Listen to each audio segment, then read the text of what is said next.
Ladies and gentlemen, hey, hi, how you doing? Welcome back to the channel. Thank you so much for stopping by. Now that Call of Duty Next has come and gone, we've got to experience the MW3 beta. We now have a lot more details as to what to expect with the next integration for Warzone, the MW3 and Warzone integration that'll be happening with Season 1 in December. And while for the most part, it does seem like we're getting back on track with Warzone after this sort of roller coaster year with MW2 and the launch of Warzone 2, I do still have some pretty large concerns with Warzone overall. Some things are a bit, smaller in terms of some gameplay features. Some are much longer and kind of encompass the game as a whole rather than, small things here or there. So as we get into the details, if you enjoy the video, if you agree with what I have to say, you want to get more light shown on it, do me a favor, drop a like on it. It really does help share the video around.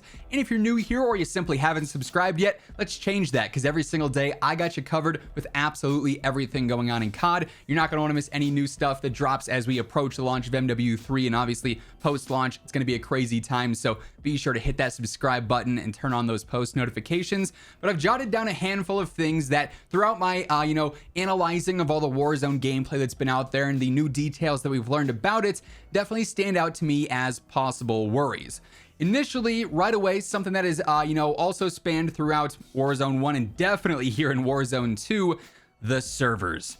Call of Duty servers are not good. They're not good in multiplayer. They're not good in DMZ. They're not good in Warzone. They lag. There's packet loss. There's all sorts of stability issues here, and it just makes the gameplay experience overall worse for everyone. You could have the best possible game ever with fantastic movement and great gunplay and awesome customization, but if the connection sucks, none of that matters. So the servers are a definite big concern for me, and I think they should be for every single player.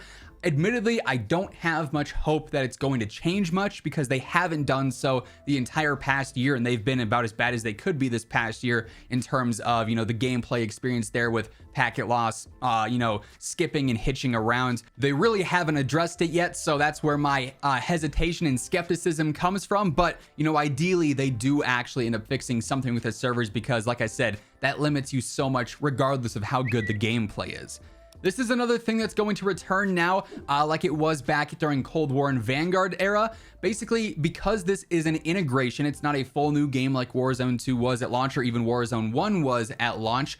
When we see Season 1 drop in December, we're going to have this integration take place. It's going to stack on top of what we already have within Warzone now, bring in the new Year's Extend map, the new MW3 weapons and gameplay mechanics, but every single year for the holidays, for Christmas and New Year's and whatnot, the devs take about a 2-week break at the end of the year for all of that stuff. And then they come back to the offices in early January. And you might recall that back in the past with Warzone 1, they drop a new integration for Cold War, it breaks the game, and it can't be fixed because all the devs are out on holiday break. Vanguard drops, the integration happens, the devs go on break, and Krampus is running wild on the map and ruining the gameplay experience and doesn't get fixed because the devs are on break. While I do have more faith that this integration is going to be much smoother than those because of the similar engine mechanics between Warzone 2 and what Warzone 3 is going to be, or the integration is going to be with MW3, it's possible that there still are some major hiccups with this integration, and I really hope that because they're going to have their holiday break right after this launches in December, there's not issues that are put on pause because no one's in the office for the holidays. They absolutely deserve their breaks, and I hope they're all fantastic, but I do hope the state of the game for those couple of weeks while they're out of office is not a mess because things aren't going to be able to get fixed. So that break right after launch is definitely a big concern as well. Something that we saw during Call of Duty Next initially was the player count on Year's Extend being at 99 for the trio playtest. We're not sure though what the final player count is going to be for Warzone MW3. If it's going to be 150 like it's been standard for some time, if it's going to be 120 like what we had on Al-Mazrah, if it's going to be 100 in quads and duos and solos, or 99 in trios, we just don't know yet. It could have been dropped down to 99 just for the player test there because they didn't have enough seat fillers there to have a full 150, or they didn't have confidence that it would be stable with 150. The player count on the map is a little bit concerning. It is a tad bit smaller than Al-Mazrah, it looks like, and everything's a bit more condensed in terms of the POIs. So in theory, there should be more action there. The zones are sped up a little bit more, so the match should still flow relatively quick and fast paced like Call of Duty Battle Royales should. But still, that player count is a concern for me as of right now. This next one, much like the server issue, is one that I think universally is accepted as a major concern: the anti-cheat.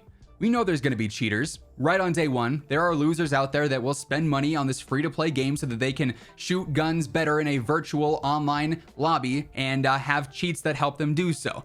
I will never wrap my head around that mindset. It's the biggest loser mentality, but there will be cheaters, and Ricochet will not catch all of them. We know MW3 is going to have a Ricochet update with new things to block cheaters, but eventually they will bypass that and Ricochet will have to update again. I hope we see some serious improvements to Ricochet, because while it's done a job the past couple of years, it's definitely not done a perfect job. Admittedly, it probably never will, because it's an ongoing battle with cheat developers updating their stuff, but hopefully Activision does get it together a little bit more and offer some good improvements that really limit the cheating and that impact that it has on gameplay.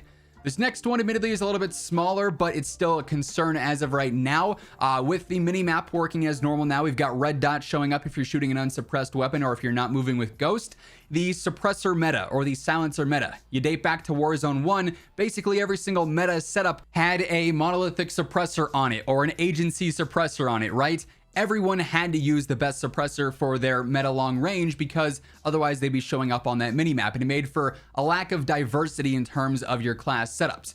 So far this year, I will say, going off the MW3 attachments that we had access to in the beta, the pros and cons seem really good for the suppressors, and I hope that translates to the full game with all of the weapons that are available and all the attachments, because if not, if there is that one standout suppressor that offers crazy velocity and good control or better range, it's just going to be that same copy and paste thing on every single loadout, which becomes a little bit boring. So if they stick with the current diversity and balance that they have, I think it'll be good. If they divert from that with certain weapons or attachments, it could be a bit rough.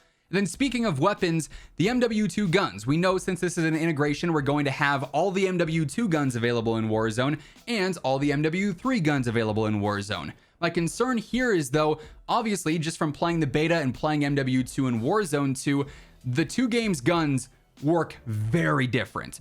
MW3 guns are those low recoil laser beams. You could fry at 150 meters with an assault rifle and get kills very easily.